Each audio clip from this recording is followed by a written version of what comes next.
உங்களை விட்டு போன ஒரு உறவு உங்களை தேடி வரணுமா? அதுக்கு என்ன பண்ணலாம்? அதுக்கான பரிகாரங்கள் என்ன? அது யாரா வேணா இருக்கலாம். கணவன் மனைவியா இருக்கலாம், காதலர்களா இருக்கலாம், இல்ல நண்பர்களா இருக்கலாம், இல்ல வேற எந்த ஒரு உறவாகவும் இருக்கலாம். அது உங்களை விட்டு போனிருக்காங்க, அவங்க உங்களை திரும்ப வரணும் அப்படின்னா இந்த பரிகாரம் பண்ணுங்க. கண்டிப்பா உங்களை தேடி 7 நாட்கள்ல கண்டிப்பா உங்களை தேடி திரும்ப வருவாங்க. அது என்ன பரிகாரம் அப்படின்னு கேக்குறீங்களா? ஒண்ணுமே இல்லைங்க, சிம்பிளான பரிகாரங்கள் தான். 2 வாழைப்பூ வாங்கிக்கோங்க.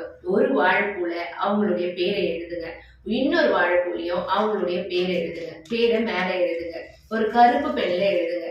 எழுதிட்டு என்ன பண்றீங்கன்னா, ஒரு ஒயிட் கலர் நூல் எடுத்து நல்லா மஞ்சள்ல நினைச்சு அதாவது அந்த 2 வாழைப்பூ இருக்குல்ல, அந்த 2 வாழைப்பூவையும் அந்த பேர் எழுதிருக்கீங்க பாருங்க, அந்த பேர் எழுதின பக்கம் 2 வாழைப்பூவையும் சேர்த்து வச்சு நல்லா இறுக்கமா கட்டுங்க.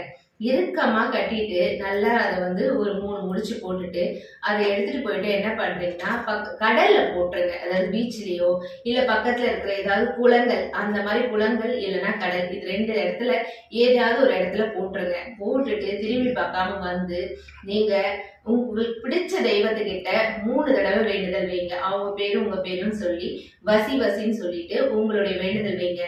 கண்டிப்பா உங்களை விட்டு போனவங்க திரும்ப உங்களை தேடி வருவாங்க.